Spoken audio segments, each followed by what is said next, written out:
Hi everyone, welcome. It's great having you here.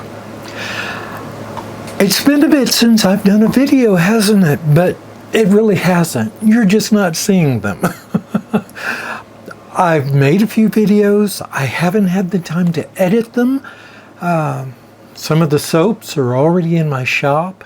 I've redone a couple of my bison bars, the bison orange, the patchouli, and the rosemary, and I've got several others I'm working on, and I just haven't had time to work on videos and editing, and I feel terrible about that. And I don't depend on YouTube for my income like some channels I know do, and so I fully understand that constantly providing videos is important to them. I have all the business I can handle, so I don't do YouTube to increase my business. I do YouTube because I enjoy it. I just recently haven't had time to enjoy very much. And, well, let's talk about this soap, because this one you're going to see me make. This great big bucket here has, okay, what have I got in this one? 25 pounds of lard. This is all from one animal, so somehow I think that's better than what we purchase in the stores, which could be from factories where they harvest thousands of animals, and so if just one of those animals is sick, they're having to give antibiotics, and that's mixed with all the others. And this is one animal, one organically raised pig. But we won't go into all the gory details of that. But anyway, there's a little more than 25 pounds of lard here. I have about 8 pounds of coconut oil and a couple pounds of castor oil. That's what you see right on top. And I've got this on a burner now. We're melting this down. This is going to be peppermint scented. Matter of fact, let me go ahead and get my peppermint essential oil measured out here. We're going to use about 28 ounces. This is going to be 50 pounds of finished soap. So we're doing about, 1 second here.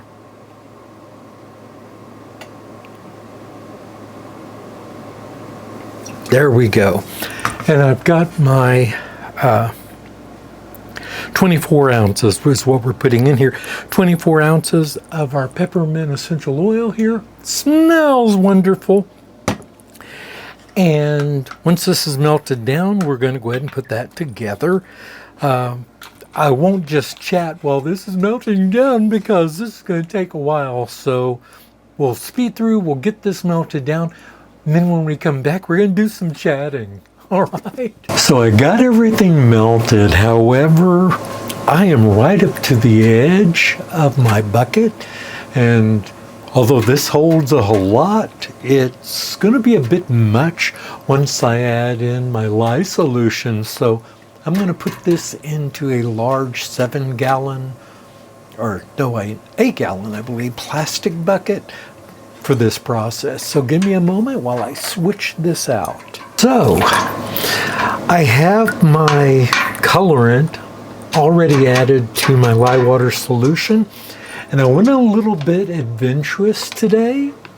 This is both Himalayan rhubarb root, a little bit of madder root, and some dragon root powder, which is 100% dragon root. There are no other, or dragon root. I meant dragon fruit, excuse me. There are no other ingredients in it.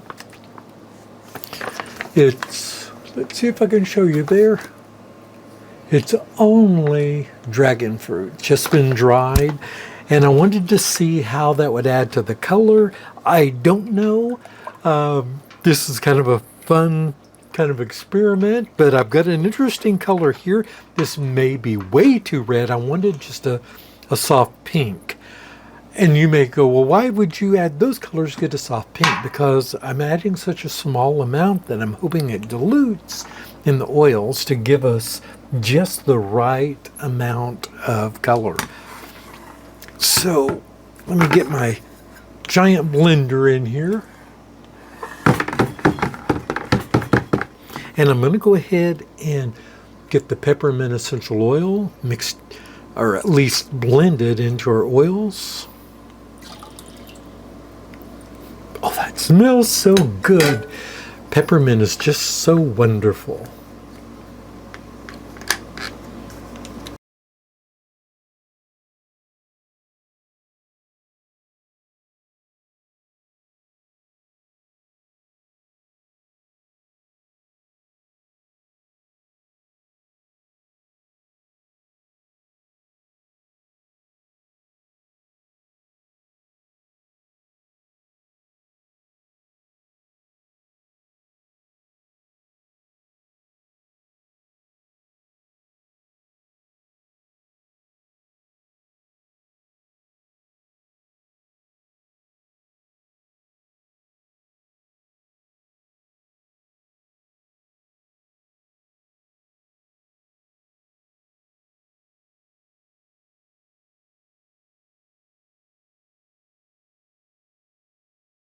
And it's really thick and it's really heavy.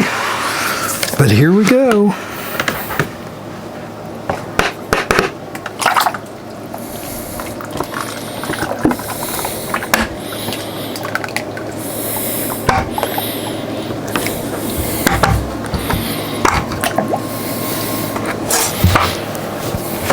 All right. Very, very, very pepperminty.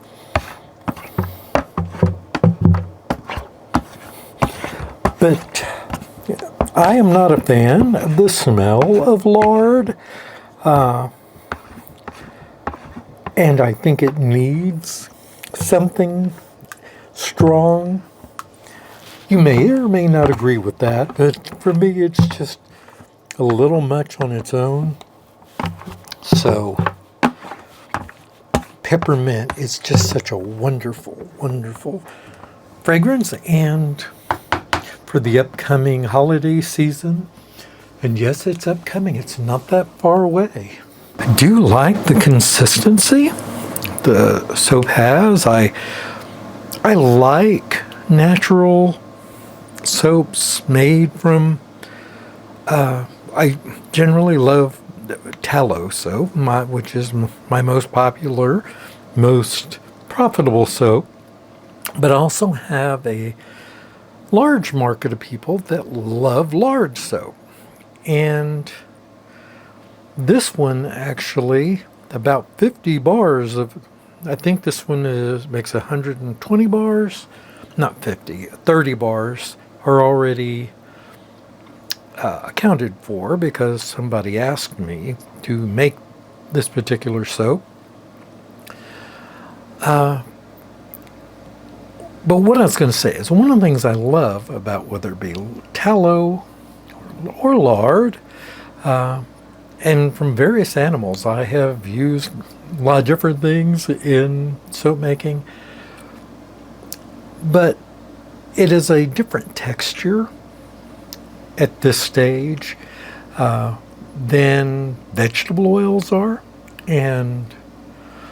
but I'm not saying that vegetable oils also can't have this same texture, but this is almost immediate once the soap comes to trace, that you get a real nice, a workable texture, which I don't always get right away with vegetable oils.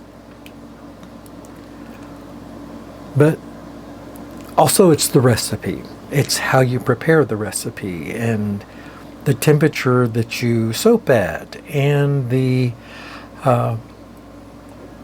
type of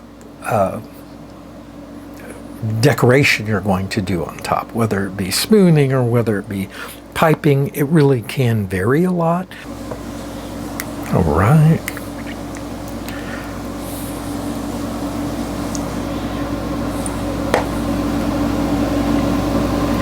Patrick, why aren't you wearing gloves? because I had gloves on. I was making 2 other soaps before this, and I took them off in between to wash them. And I have lots of disposable gloves, but I don't treat disposable gloves like disposable gloves. I will reuse them many times until they can't really be reused anymore. And I could have got a clean pair on, but I was just very careful, which I shouldn't make that assumption, especially when making such a big batch as this is 50 pounds of soap. A lot can go wrong when lifting a heavy bucket of soap. So is that smart to do? No, it isn't. And I'm not a stupid person, but I do stupid things sometimes. So don't do as I do. Let's get this cut. I'm very pleased with the color at this point because these are just 24 hours old and they've already lightened a bit. Now inside they're going to be a little darker, but I think these are just going to be great. I'm very pleased. These are big old bars too. Terrific. All right, so here, I'll just start over here. There we go. Oop, it's still a little soft, so I need to be careful. I inevitably bang soaps when they're soft. If they're hard, real hard bars, I generally don't, so go figure, right? But I like these very much. And the peppermint is just perfect. There is absolutely no scent of the lard. Right.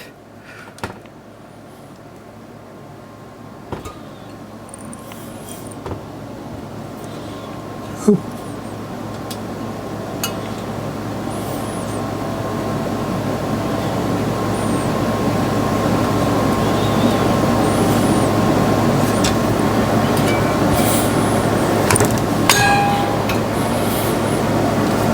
Oh, I cut that one sideways. So these are really wide. I'll set those aside. All right.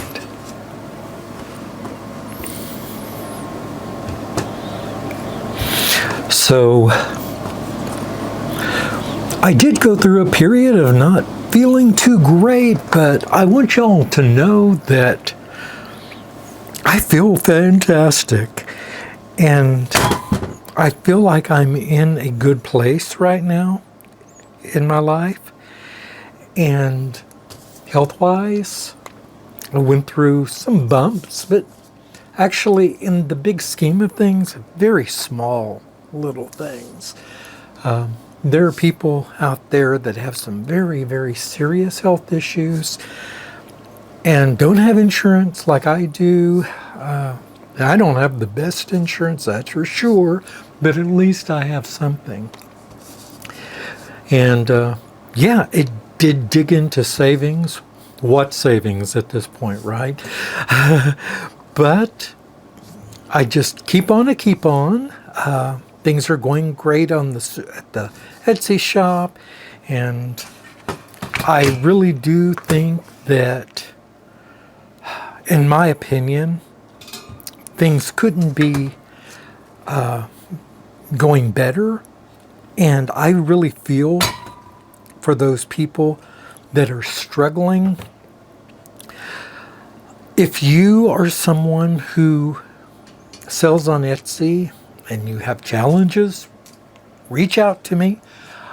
I can't promise you that I'm an expert. There are a lot of people who already claim to be experts on YouTube, to claim that they have all the answers to how to make tons of money on Etsy and other platforms, and I'm not that person. I don't believe that there is a secret formula.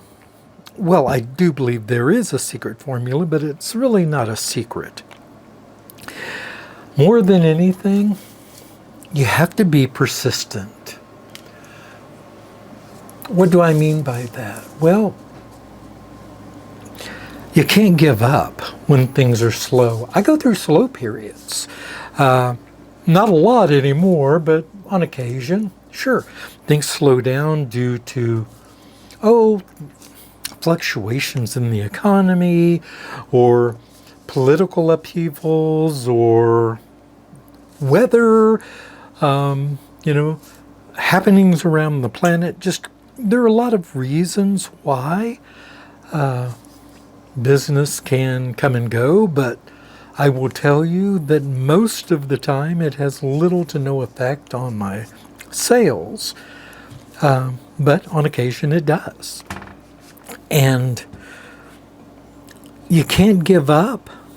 I would talk to someone recently who started a shop, I think about a month ago, and has not had a sale yet. And once we spoke, I found out that she had no social media presence, no YouTube, nothing like that.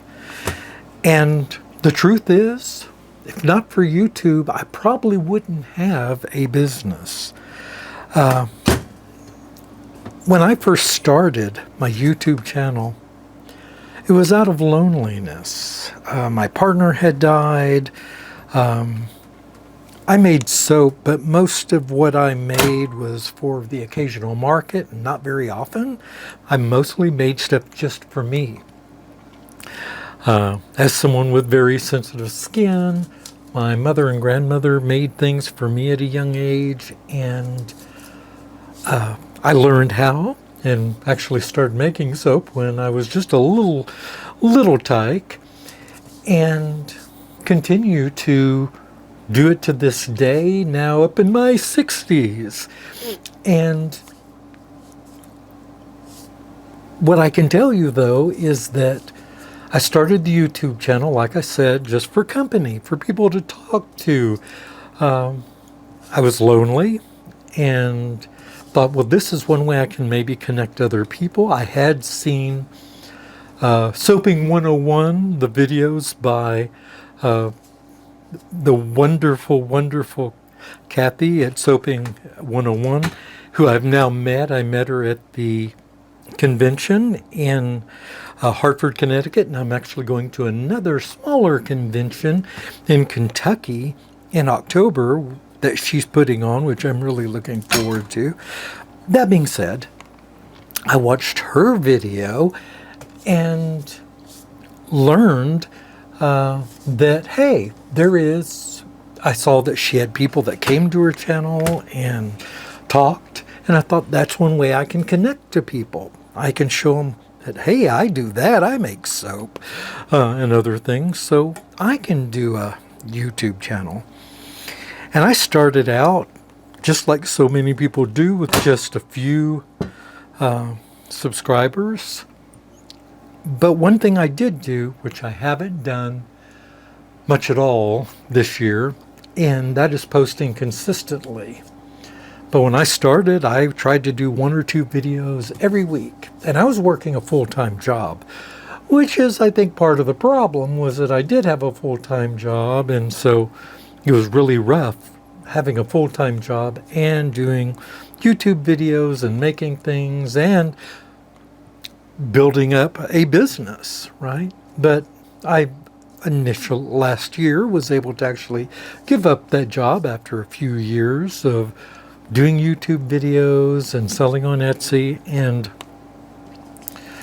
I will not brag and talk about how much money I have made. I think that's a little crass, but I can tell you that I've made enough money last year to buy a house, which I didn't buy a house. I didn't need to buy a house. I have a house. And I never dreamt I would make that kind of money in a year. And now I live in Texas, so houses here are not priced the same way they may be where you are in the country.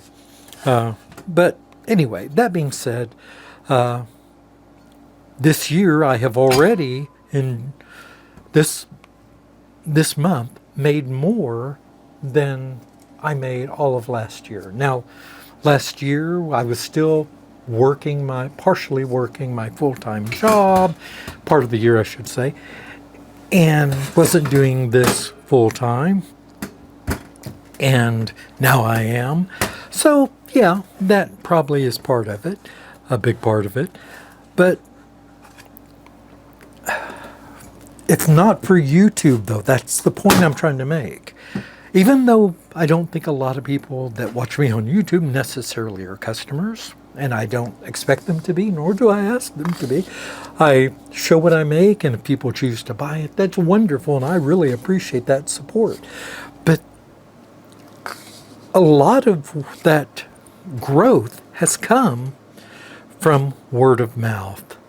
Now, I actually saw recently on Facebook, someone actually was talking about a particular type of ingredient in a soap, and they said, well, Patrick at Soapy Oaks Farm makes that. And actually, I had people come and I got sales from that, which really surprised me. Until I did a little research, and actually I get probably 20 or 30 sales a month from Facebook, which I don't even post. I have a Facebook account, but I rarely use it for anything. I don't post. Well, I'll come back and get those. I rarely post on Facebook. I'm not a fan of Facebook. That's probably a discussion for another time, but business has come from there. I have a Twitter account, which I don't even log into. I have it. When I first started all this, I got a Twitter account. I got a Instagram account, but I don't post to them. The only thing I really post to is YouTube.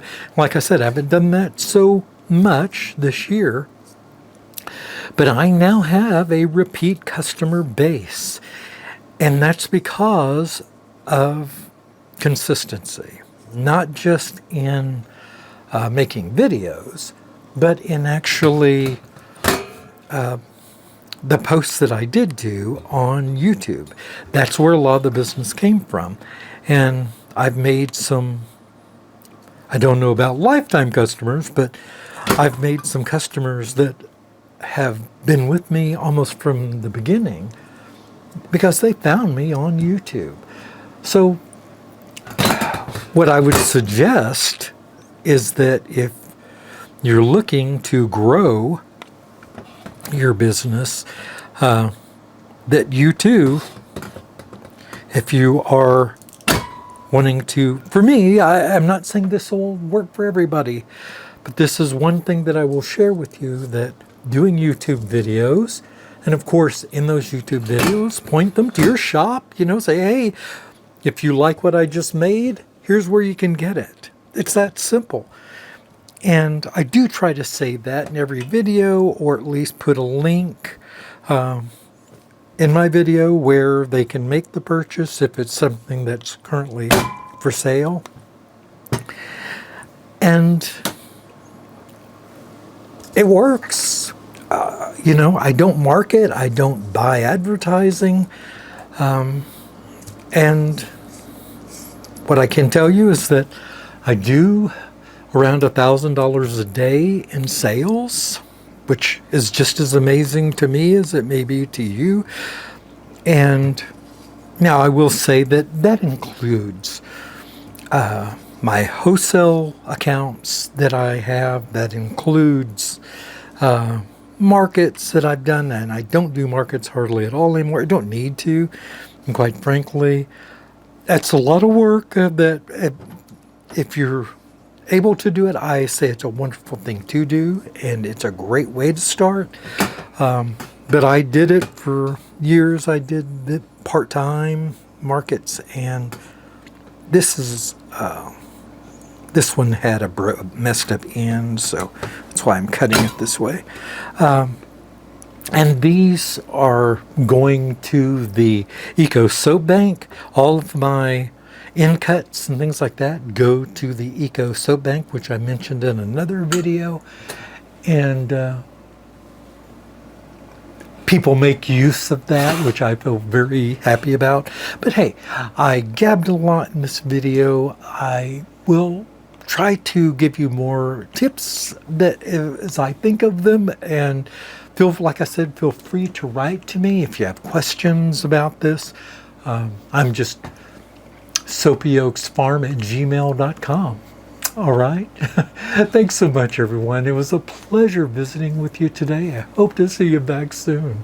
Goodbye.